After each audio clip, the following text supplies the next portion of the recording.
ये भी मीठा है, लीजिए खाइए प्रभु। आपका ये प्रेम देखकर माता कौशल्या का स्मरण हो आया। आप उन्हीं की माते चुन चुनकर मीठे बेर मुझे खिला रही हैं।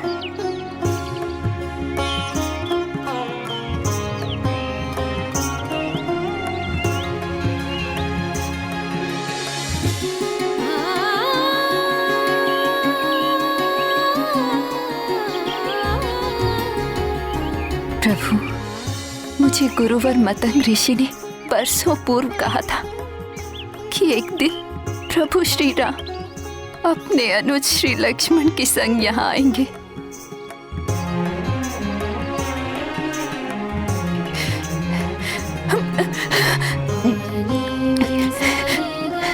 ये भी मीठा है।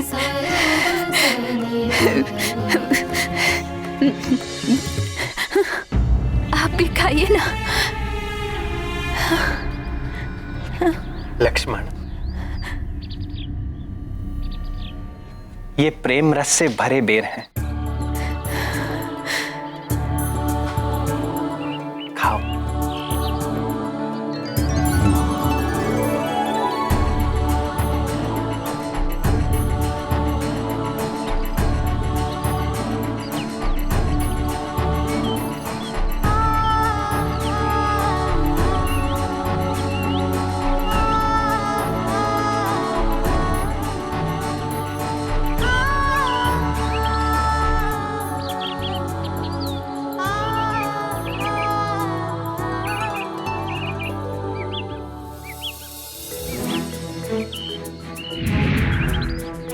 भक्तिन शबरी माता की कुटिया से दिव्य आभा आलोकित हो रही है।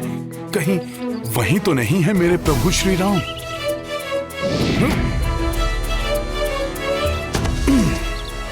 प्रभु! प्रभु, गुरुवर मतंग ऋषि ने बताया था कि आप देवी सीता को ढूंढते ढूंढते यहाँ आएंगे। आप पंपासर जाइए, वहां ऋष्यमुख पर्वत पर वास करने वाले महाबली सुग्रीव से भेंट कीजिए। सुग्रीव जी आपकी अवश्य सहायता करेंगे। वे वहां आंजनेय हनुमान के साथ रहते हैं। हनुमान,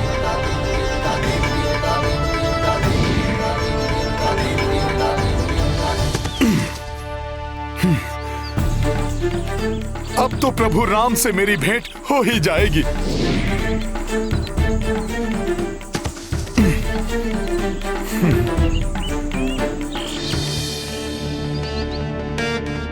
यहां तो कोई भी नहीं है।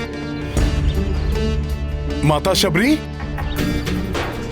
माता शबरी, माता शबरी!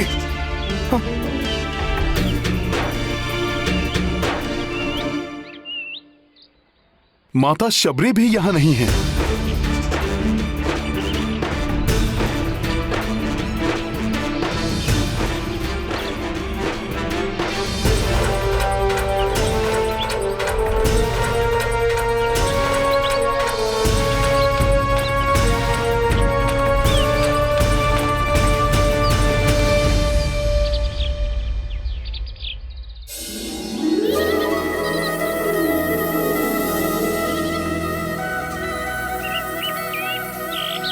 मेरे प्रभु श्री राम की उपस्थिति का आभास मुझे यहां पर हो रहा है।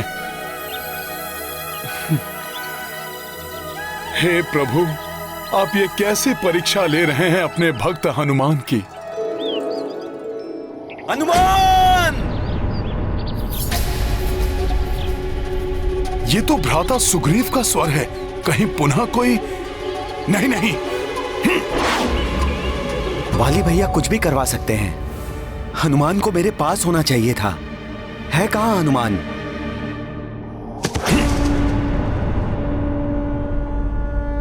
मैं यहां हूं भ्राता सुग्रीव। क्या हुआ?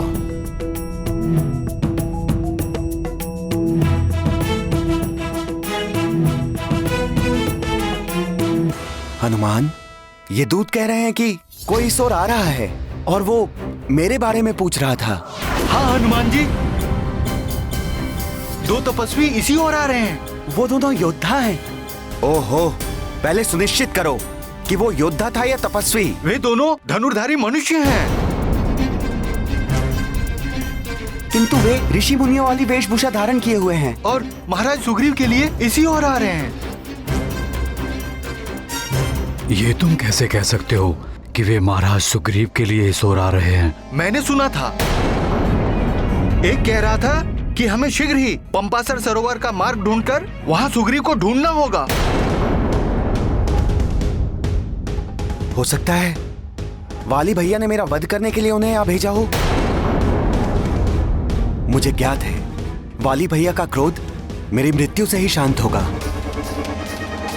भ्राता सुग्रीव, आपकी सुरक्षा करना ही मेरा प्रथम कर्तव्य है। दानव हो या मानव, यक्ष हो या गंधर्व, मेरे रहते आपका कोई अहित नहीं कर सकता।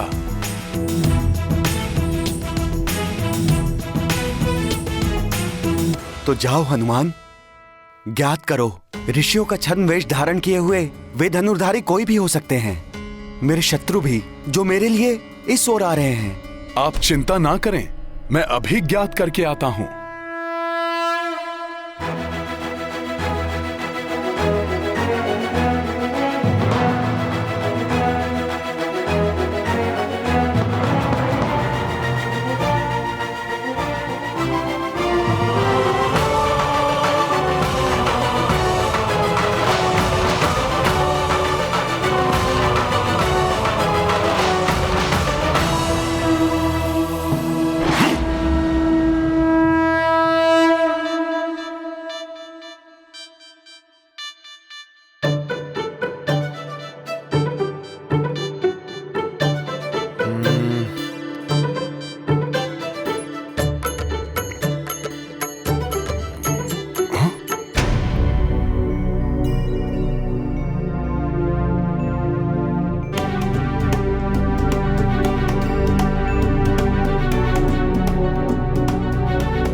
अच्छा, यही हैं वो दोनों ऋषि वेशधारी।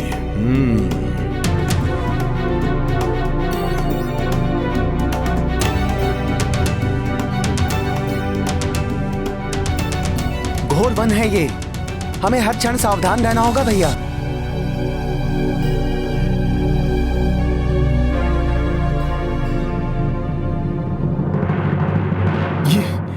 इनका ये तेजस्वी मुखड़ा, कहीं ये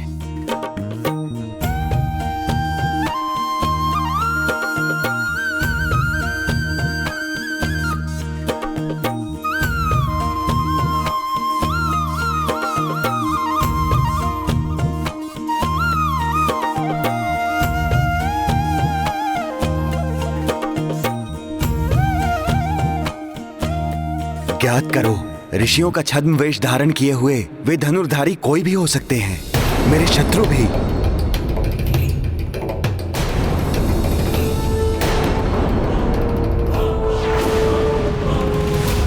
शत्रु जैसे नहीं लग रहे हैं ये।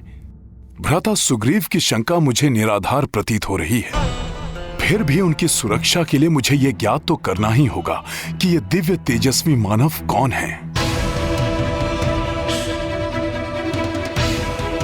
मैं तुम्हें काम रूप का वर देता हूं, जिससे तुम अपनी इच्छा अनुसार कोई भी रूप धारण कर सकोगे।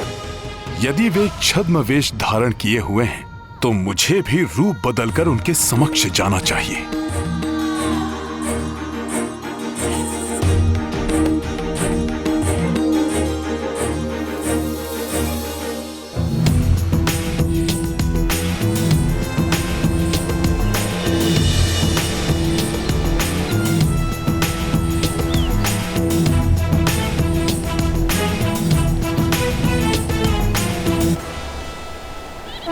अभी ज्ञात हो जाएगा कि कौन है वो दोनों धनुर्धारी।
इनकी ये दिव्य आभा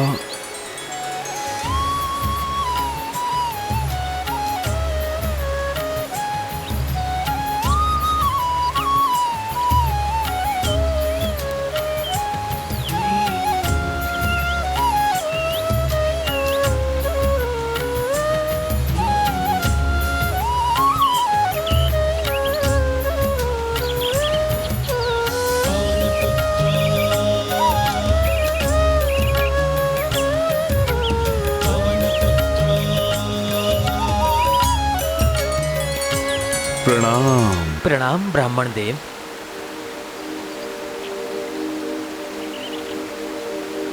ऋषिमुख क्षेत्र में आपका स्वागत है, किंतु आप जिस मार्ग की ओर जा रहे हैं वो मार्ग दुर्गम है। आगे जाने के लिए मैं आपकी सहायता कर सकता हूँ। सहायता की आवश्यकता तो है हमें। हम इस मार्ग से अपरिचित हैं।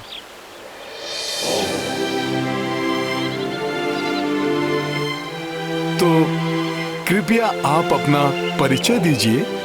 आप कहां से आ रहे हैं? क्या उद्देश्य है आपके आगमन का? कौन हैं आप? तुम्हें क्या प्रतीत हो रहा है?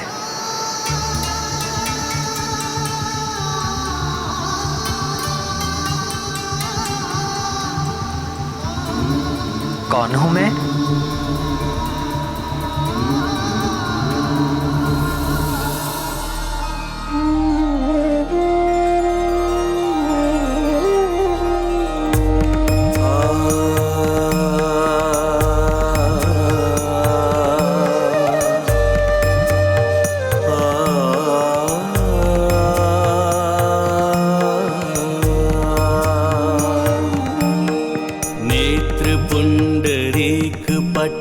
बाहुबल महाप्रबल, रोम रोम आपका तेज से प्रदीप्त है।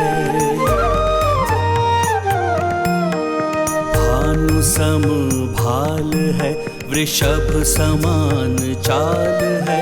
समग्र सृष्टि आपकी चरण की रज में लिप्त है।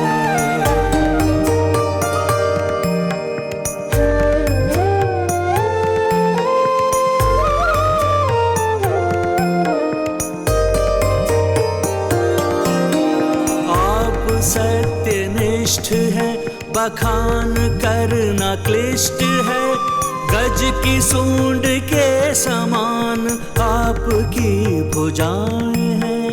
आप शूरवीर हैं, योगी हैं, सुधीर हैं। आप से ही पंपासुर की प्रज्वलित दिशाएं हैं। आपको नमन करूं, पद का प्रक्षालन करूं। आपके दरस से भाव में यही विराम है। प्रतीत हो कदाचिता आप हैं परम पिता। आपको है श्री प्रभु शत शत प्रणाम है। आपको है श्री प्रभु शत शत प्रणाम है। आपको है श्री प्रभु शत शत प्रणाम है।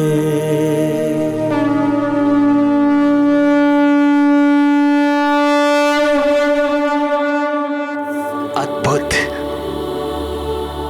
हनुमान।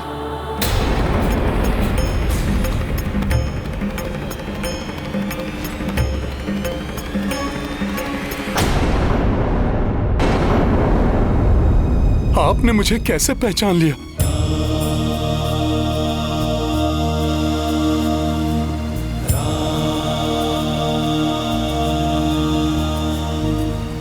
तुम्हारे कथन में निहित श्रद्धापूर्ण समर्पण, वाक्य विन्यास का लालित्य, व्याकरण की शुद्धता, कवित्व की विद्वता, ये सब कोई वेदों का ज्ञाता ही बोल सकता था। बल और पांडित्य का अद्भुत मिलन। मात्र हनुमान ही हो सकता है। तुम्हारे दिव्य कर्ण कुंडल और कंठहार तुम्हारी पहचान है हनुमान।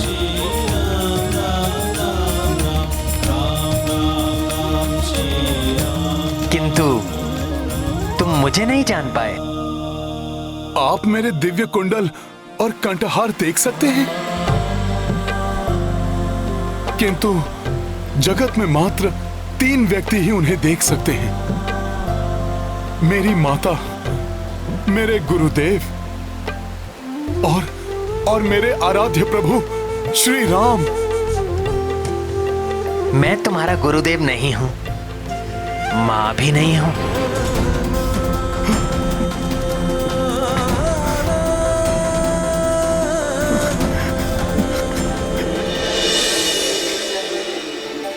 प्रभु, मेरे प्रभु श्री राम, अंततः मेरे इन व्याकुल नेत्रों को आपने दर्शन दे ही दिए। प्रभु, प्रभु आप आ गए। प्रभु, प्रभु, प्रभु,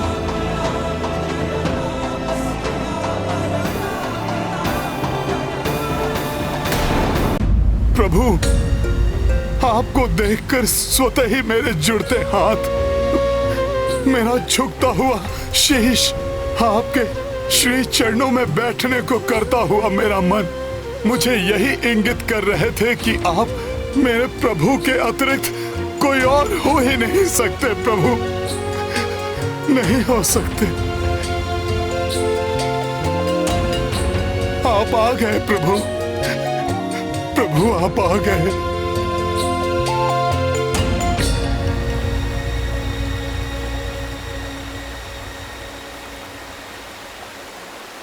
हनुमान,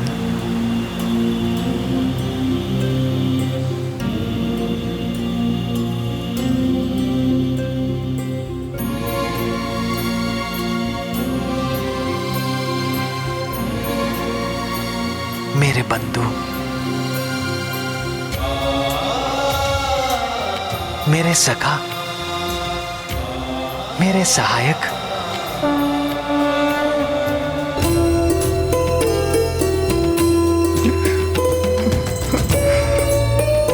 प्रभु, प्रभु, मेरे प्रभु राम,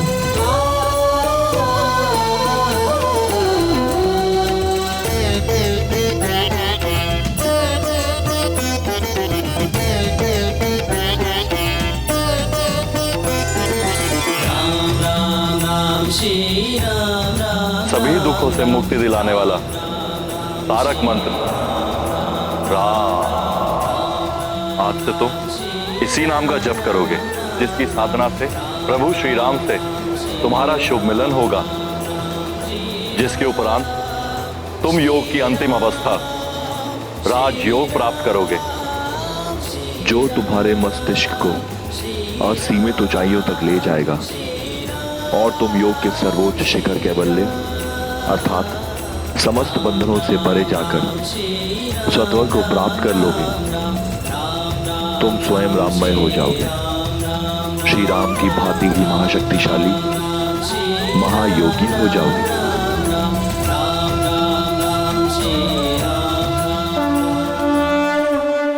रघुनंदन को दरस जो पाए, ऊर्जा तेज कपि भर आए। रामचंद्र जब उर्स लगाई, हनुमत केवल्या हो जाई। दिव्य अनुपम अद्भुत बेला, शिव विष्णु का परस्पर मेला।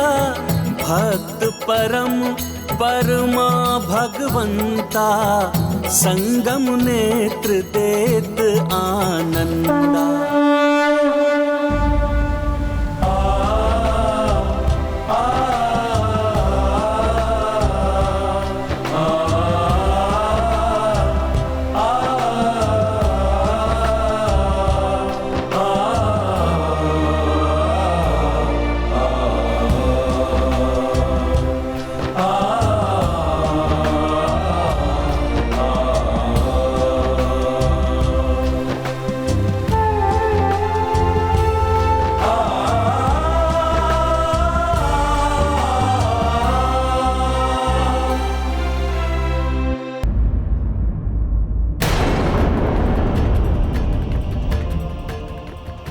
प्रभु, आपके इस आलिंगन के पश्चात यह प्रतीत हो रहा है कि जैसे मैं समस्त भाव बंधनों से मुक्त हो गया हूं। मेरा मन मस्तिष्क, मेरा चित्त एक असीम शांति और अलौकिक आनंद से परिपूर्ण हो गया है प्रभु। यही स्थिति होती है कैवल्य की। हनुमान, हम यहाँ सुग्रीव से भेंट करने आए हैं। प्रभु, महाबली सुग्रीव मेरे भ्राता समान हैं। मेरे परम मित्र हैं वे, और मैं उनके मंत्रियों में से एक हूं। वे वहां ऋष्यमुख पर्वत के शिखर पर वास करते हैं। मैं शीघ्र ही आपको वहां पर ले चलता हूं प्रभु। उस पर्वत के शिखर पर? लक्ष्मण, हमें शीघ्र ही उस पर्वत शिखर पर चढ़ना होगा। क्षमा करें प्रभु,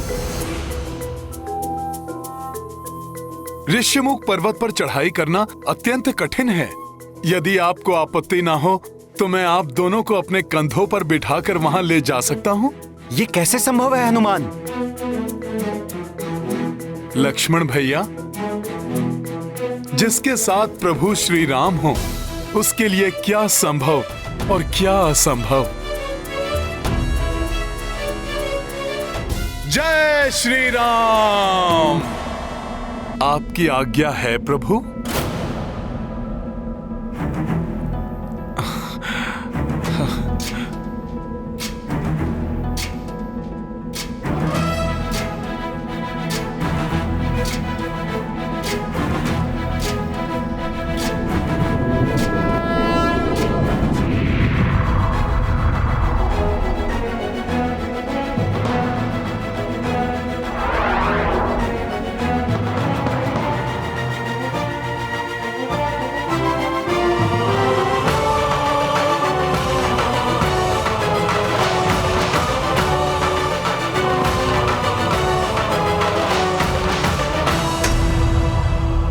आइए प्रभु, आइए भ्राता लक्ष्मण,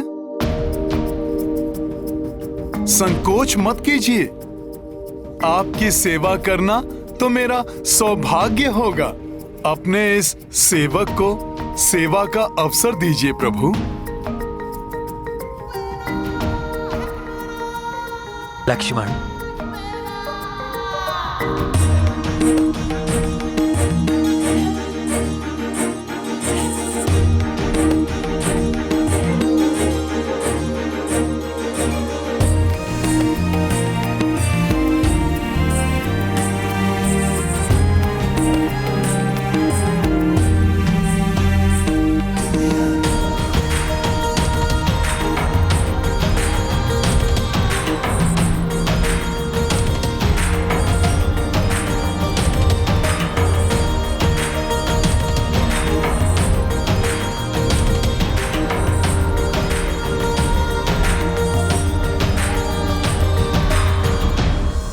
जय श्री राम।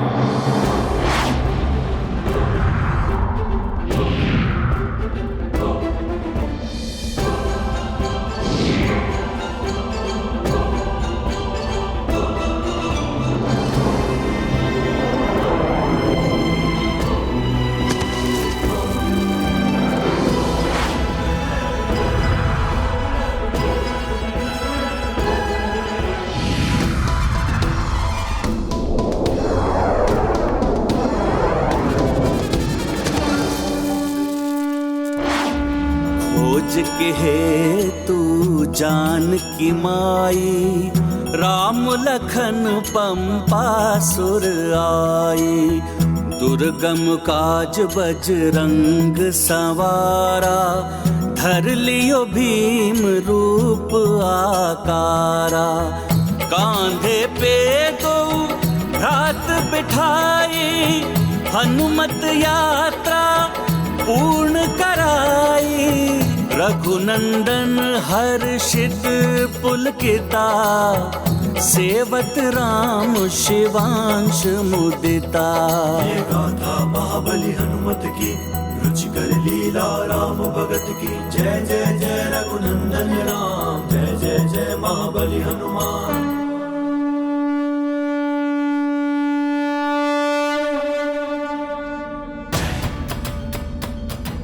महाराज सुग्रीव, वो देखिए हनुमान जी आ गए। उनके साथ 2 तपस्वी भी हैं।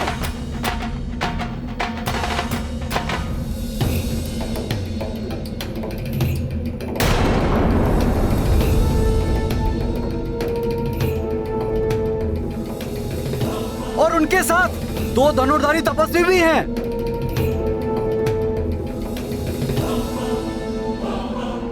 हनुमान इन धनुर्धारियों को यहाँ क्यों ला रहे हैं? न जाने ये मित्र हैं या शत्रु।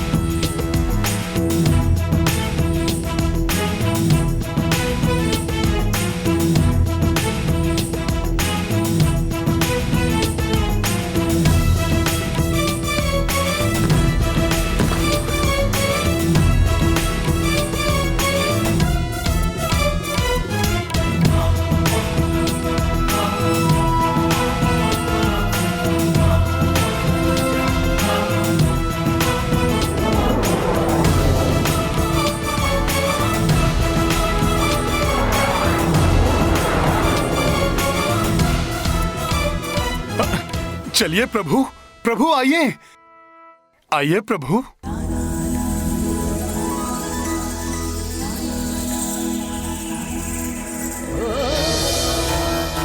भ्राता सुग्रीव,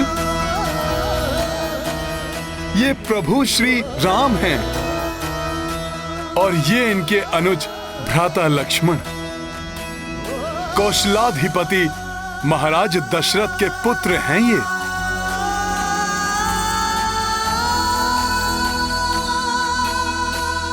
प्रभु श्री राम विशेष रूप से आपसे भेंट करने आए हैं। प्रभु श्री राम, ये महाबली सुग्रीव हैं। प्रणाम महाराज।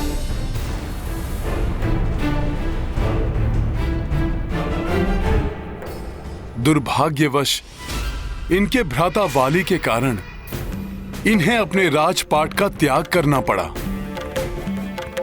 और ऋष्यमुख पर्वत पर शरण लेनी पड़ी।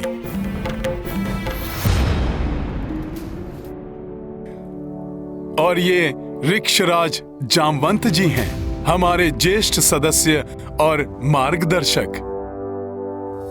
प्रणाम ऋक्षराज। प्रणाम अवध कुमार।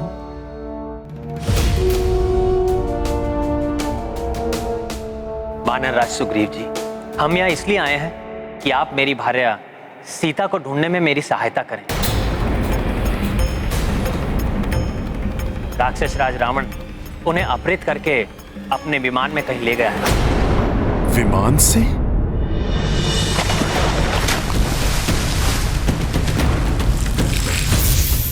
मेरी रक्षा कीजिए नाथ, प्रभु मेरी रक्षा कीजिए, रक्षा कीजिए।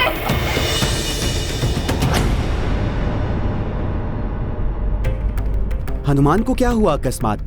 कहाँ जा रहे हैं? मुझे आपसे सहायता प्राप्त करने का सुझाव महातपस्विनी माता शबरी ने दिया था।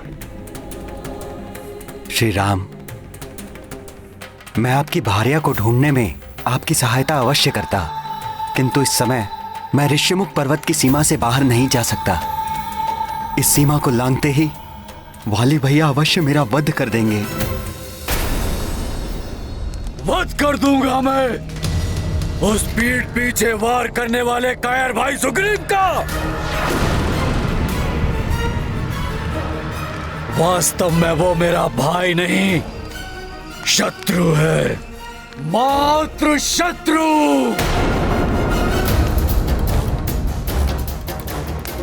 ऋषिमुख पर्वत पर छिपकर बैठा है वो धूर्त।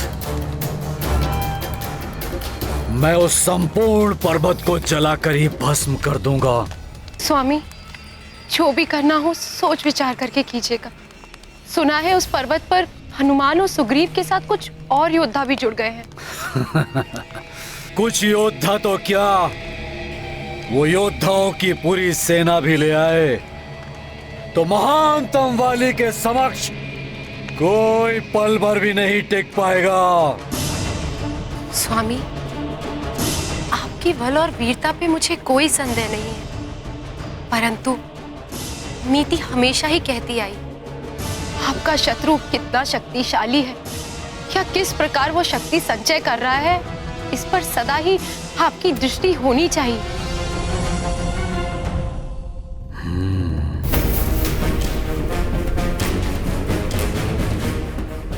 सत्य कह रही हो तुम। मैं शीघ्र ही अपने गुप्तचरों को वहां भेजूंगा। मैं भी तो देखूं किसे बुलाया अपनी सहायता के लिए उस कायर ने। श्री राम, पत्नी विछोह की पीड़ा मैं भली भांति समझ सकता हूं, क्योंकि मेरी पत्नी को भी बलपूर्वक मुझसे दूर कर दिया गया है। प्रभु, प्रभु श्री राम,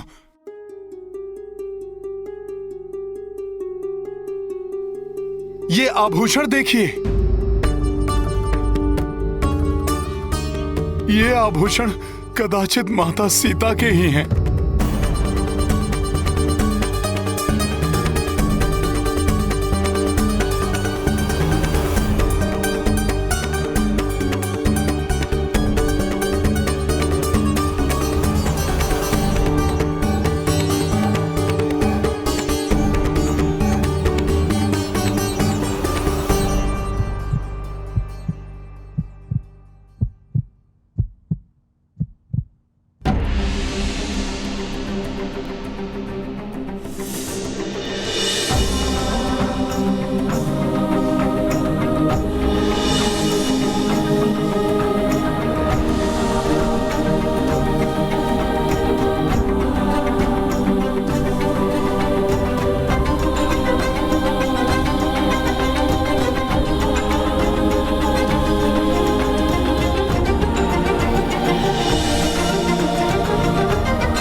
लक्ष्मण भैया, जामवंत जी ने मुझे बताया था कि माता सीता का स्वयंवर बहुत ही भव्य था और विवाह भी बड़ी धूमधाम से हुआ था। फिर ऐसा क्या हो गया कि प्रभु श्री राम माता सीता से विलग हो गए हैं।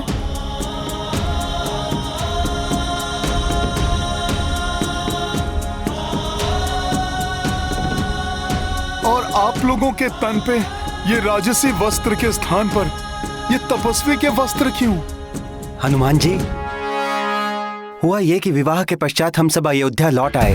तब पिताश्री महाराज दशरथ ने युवराज पद के लिए बड़े भैया श्री राम के राज्याभिषेक की घोषणा करा दी, किंतु माता कैकेयी चाहती थी युवराज पद भ्राता भरत को मिले।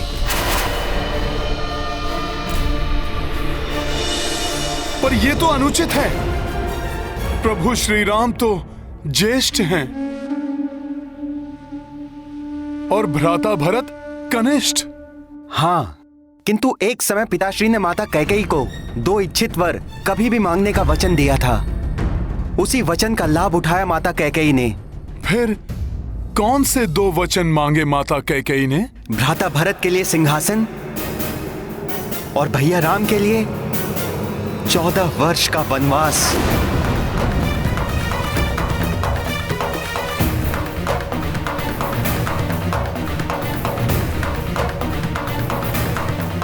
ये तो बड़ा ही कठोर वचन मांग लिए माता कैकेयी ने। हाँ,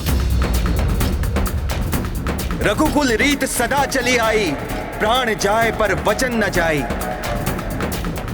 वचन की बेड़ियों ने विवश कर दिया था पिताश्री को। फिर क्या हुआ? फिर माता कैकेयी ने अपने कक्ष में उपस्थित होने के लिए उन्हें संदेश भिजवाया। महाराज, ऐसे में यदि मैंने राम को सब कुछ त्याग कर वनवास जाने को कह दिया, तो कहीं वो क्रोधित होकर विद्रोह न कर उठे।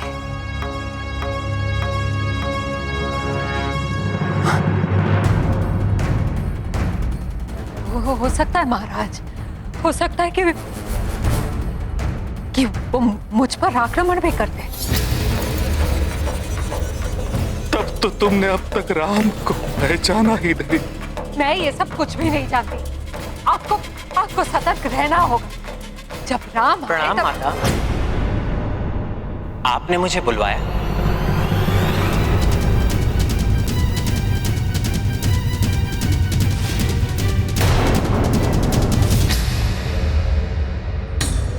राम,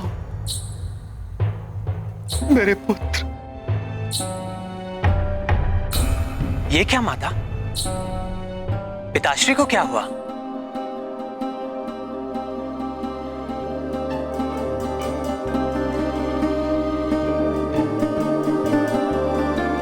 पिताश्री। राम, राम। पिताश्री, आप कुशल तो हैं ना? ये कुशल से है, इनकी चिंता तुम मत करो। राम, मैंने तुम्हें यहाँ किसी विशेष कारण से बुलाया।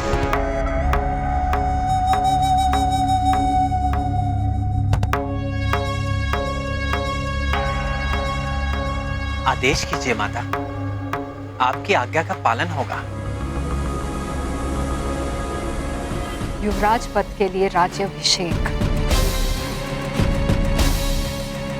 तुम्हारा नहीं, मेरे पुत्र भरत का होगा।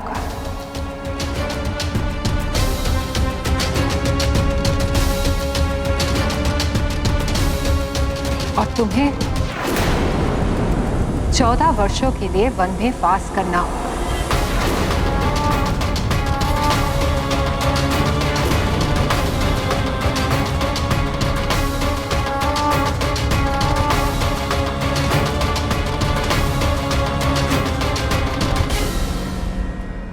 कथनी सहज है और करनी कठिन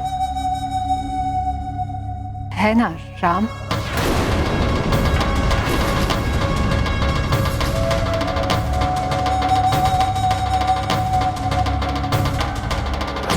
आपकी आज्ञा मुझे स्वीकार है माता।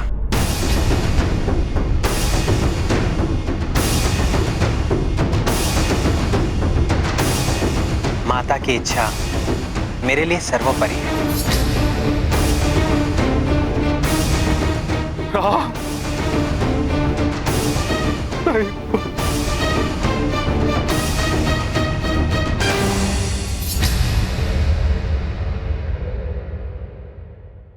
महान आत्मा हैं प्रभु श्री राम, जो उन्होंने माता के अन्यायपूर्ण आदेश को भी बड़ी सहजता और प्रसन्नता के साथ स्वीकार किया।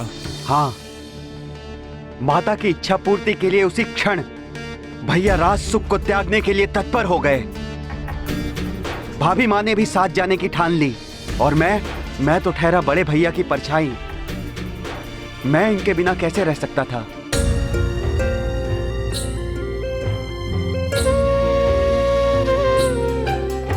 भैया के लिए यह सब स्वीकार करना अत्यंत कठिन था। फिर हम सब अयोध्या से चले गए।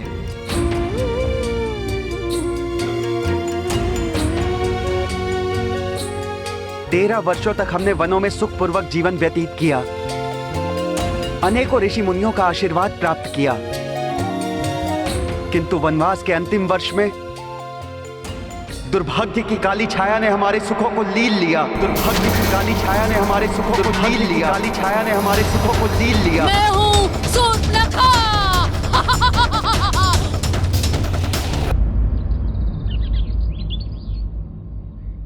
दुर्भाग्य की काली छाया ने हमारे सुखों को लील लिया।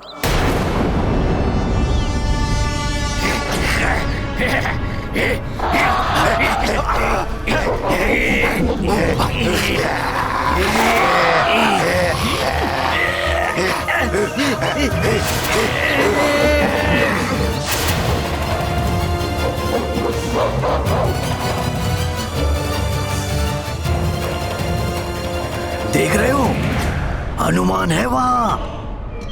उसे कदापि ज्ञात नहीं होना चाहिए कि मैं मायावी वानराक्ष अपने मायावी अनुचरों के साथ इनके ऊपर दृष्टि रखे हुए हूँ। कोई ध्वनि नहीं, कोई हलचल नहीं। शांति से अनुसरण करो मेरा।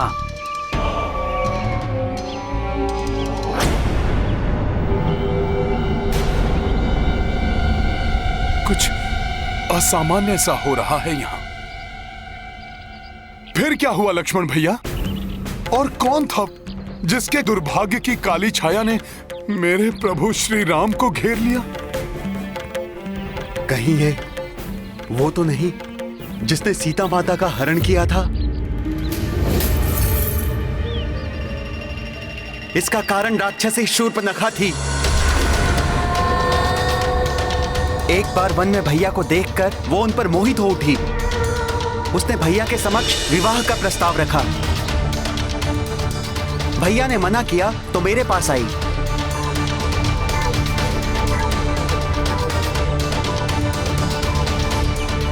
मेरे भी मना करने पर वो क्रोधित हो उठी। उसने सोचा यदि वो भाभी माँ का वध कर देगी तो भैया उनसे विवाह कर लेंगे, और उसने भाभी माँ पर आक्रमण कर दिया। उसी समय भैया के आदेश पर मैंने उसे दंड देने के लिए उसके नाक और कान दोनों काट दिए। नहीं!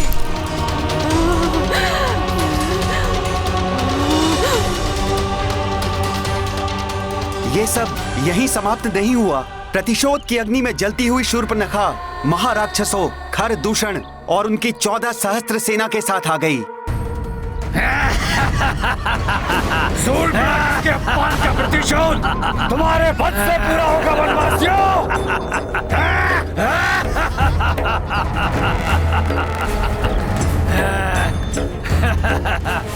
हरदूषण और उनकी 14 सहस्त्र सेना को देखकर भैया श्री राम ने मुझे भाभी माँ की रक्षा के लिए उन्हें लेकर कंदरा में जाने को कहा।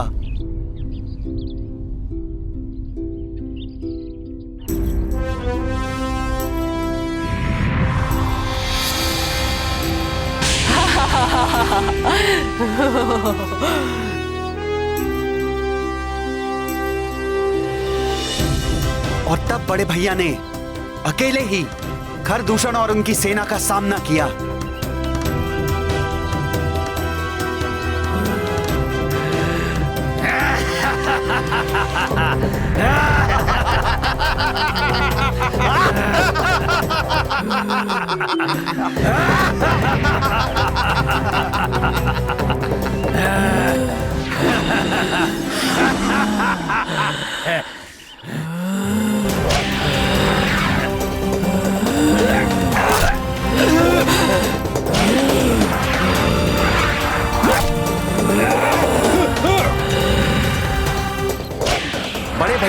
घड़ी से कम समय में ही हर दूषण और उनकी 14 सहस्त्र आसुरी सेना का संहार कर दिया। बड़े भैया के इस पराक्रम को देख भयभीत हुई शूर्पनखा अपने महाबली भ्राता के पास सहायता के लिए जा पहुंची।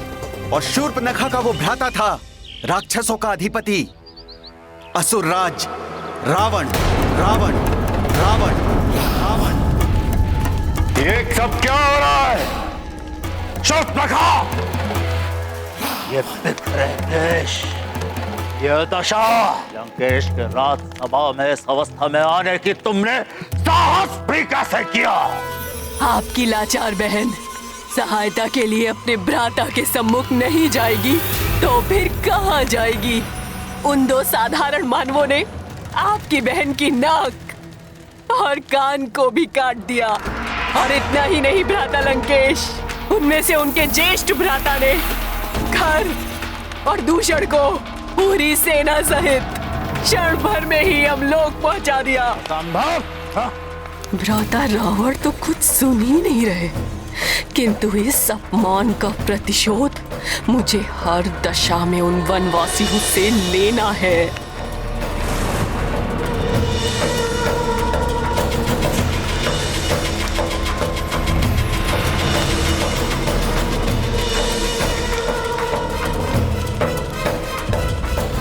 सुंदर, अति सुंदर।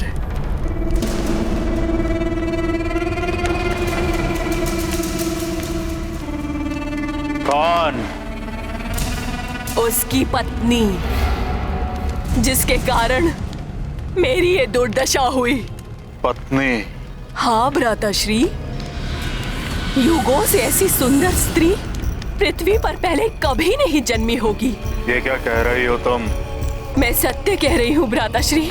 सुकुमार तन, खंजर नयन, मृदुल हास्य, मनमत के मन को भी मोह ले, रति लजा जाए, अप्सराएं भी अपना मुंह छुपा ले, ऐसी है उसकी सुंदरता। भ्राताश्री, उसका स्थान उस वन में नहीं, इस लंका में होना चाहिए। लंकाधीश के साथ होना चाहिए। चिंता ना करो बहन, मैं जानता हूं कि मुझे क्या करना है। और फिर रावण की योजना अनुसार उसका मामा मारीची स्वर्ण मृग का वेश धारण करके आया और भाभी मां को अपनी ओर आकर्षित करने में सफल हो गया।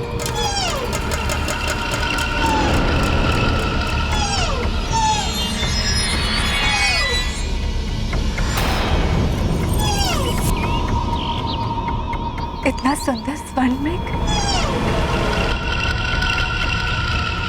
उस स्वर्ण मृग ने भाभी मां को ऐसा लुभाया कि वो बड़े भैया से उसे लाने के लिए हट कर बैठी। तब भैया भाभी मां को मेरी सुरक्षा में छोड़कर मृग के पीछे घोर वन में चले गए। किंतु कुछ समय पश्चात मुझे पुकारने की ध्वनि सुनाई दी, जो भैया के स्वर जैसी ही थी। भाभी मां ने मुझे चिंतित होकर उनकी सहायता के लिए जाने को कहा,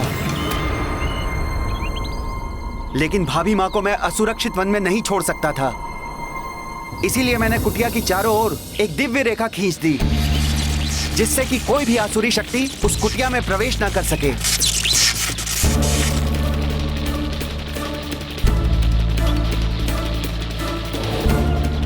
आज्ञा दे माता।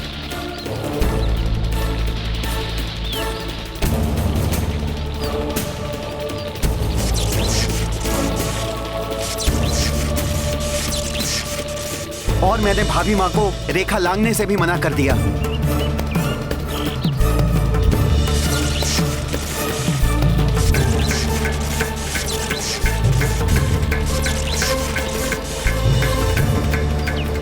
फिर क्या हुआ लक्ष्मण भैया? मेरे कुटिया से जाते ही योजना अनुसार रावण वहां पहुंच गया। उसने कुटिया में प्रवेश करना चाहा तो मेरी खींची हुई दिव्य रेखा ने उसे रोक दिया।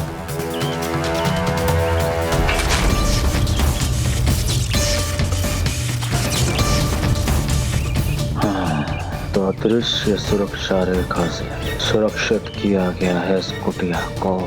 तब उस मायावी ने भिक्षुक का वेश धारण किया।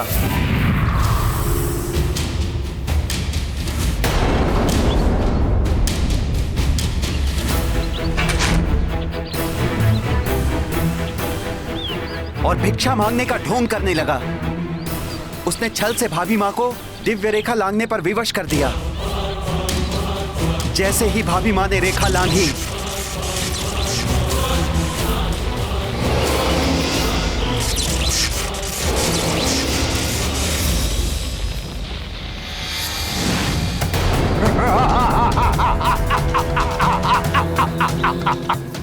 कौन हो तुम? लंकेश दशानन रावण।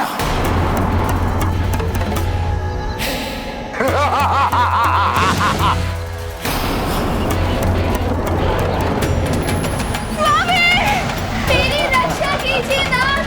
प्रभु मेरी रक्षा कीजिए, रक्षा कीजिए स्वामी।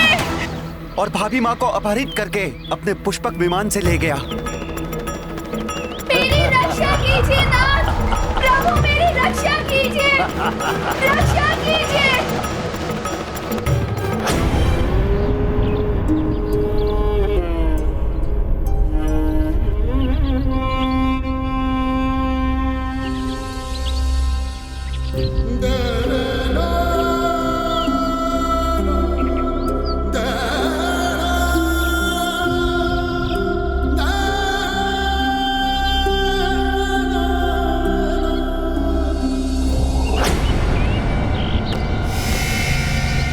तो मेरी शंका निराधार नहीं थी।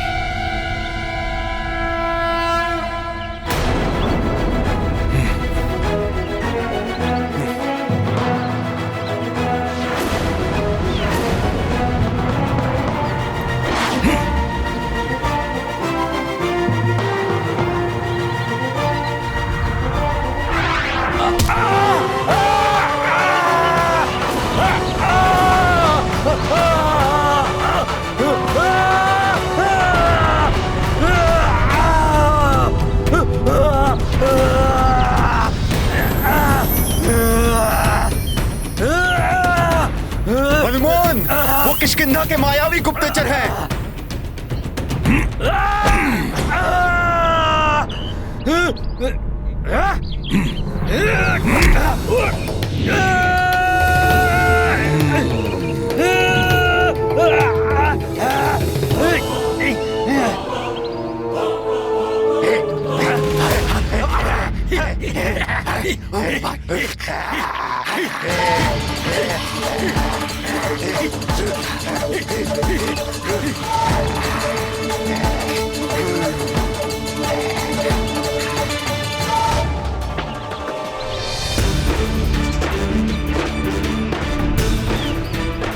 भैया राम आ गए हैं।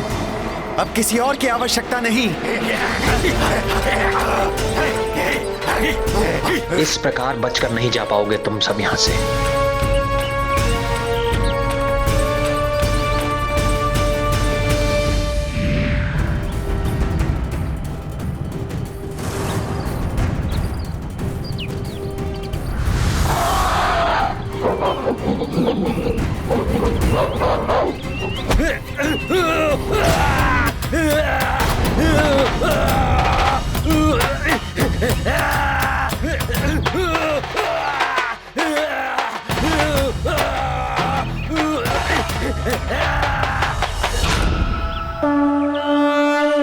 राम की लीला बजरंग भक्ति हो गई एकजुट भई एक शक्ति।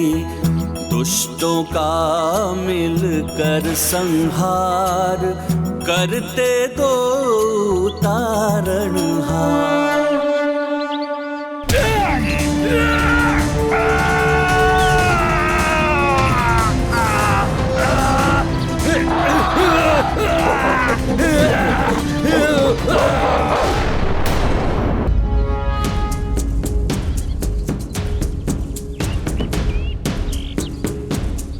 मित्र, अपनी धनुर्विद्या के अद्भुत कौशल से इन्हें क्षतिग्रस्त करके आपने मुझ पर बहुत बड़ा उपकार किया है।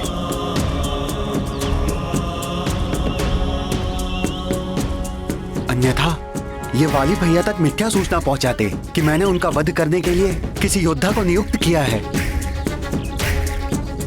या आपसे मित्रता कर उनको परास्त करने का उपाय कर रहा हूं।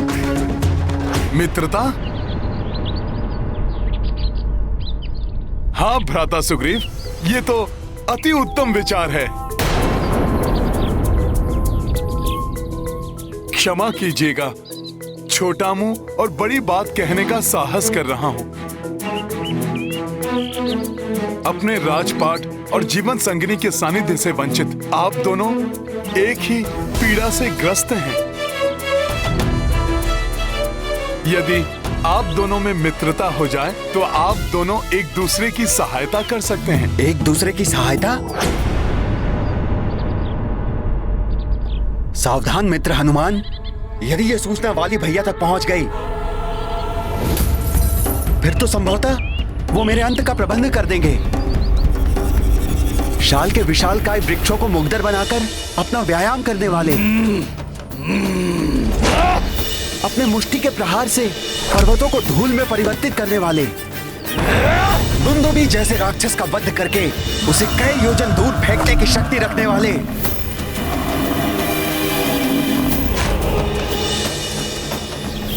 महाबलशाली वाली भैया को परास्त करने में ये दोनों वनवासी राजकुमार मेरी क्या सहायता कर सकते हैं? ये तो स्वयं दूसरे की सहायता की अपेक्षा में भटक रहे हैं। महाराज सुग्रीव, भैया राम की शक्ति एवं क्षमता पे मुझे सर्वथा अनुचित संदेह स्वीकार नहीं। लक्ष्मण,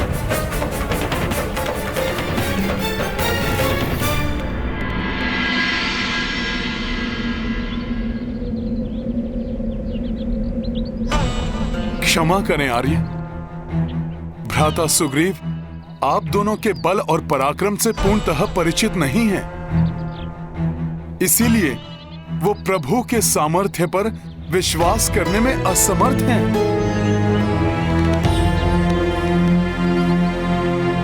भ्राता सुग्रीव, प्रभु श्री राम कोई साधारण योद्धा नहीं है। अपने एक ही बाण से रावण के संबंधी खरदूषण और उनकी सेना के 14 सहस्त्र असुरों का संहार करने वाले प्रभु श्री राम अवश्य वाली भैया को परास्त कर आपको किष्किंधा के सिंहासन पर आसीन करेंगे।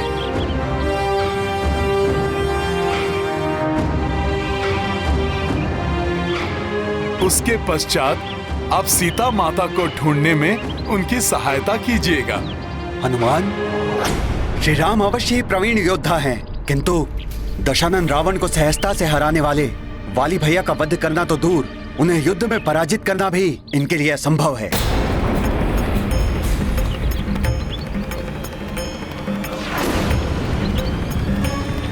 लक्ष्मण,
समस्त दिशाओं को कंपित करने वाली ये भीषण ध्वनि कहीं किसी बड़े अशुभ का संकेत तो नहीं?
के 7 वृक्षों को एक ही बाण से खंडित कर दिया।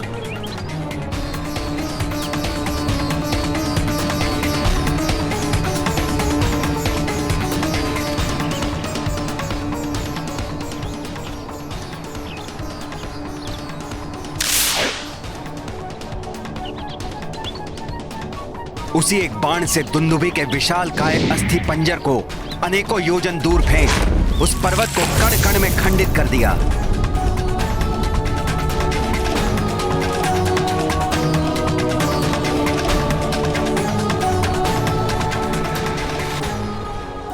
किसी को पूर्णतः जाने बिना उसकी योग्यता पर संदेह करना सर्वथा अनुचित है।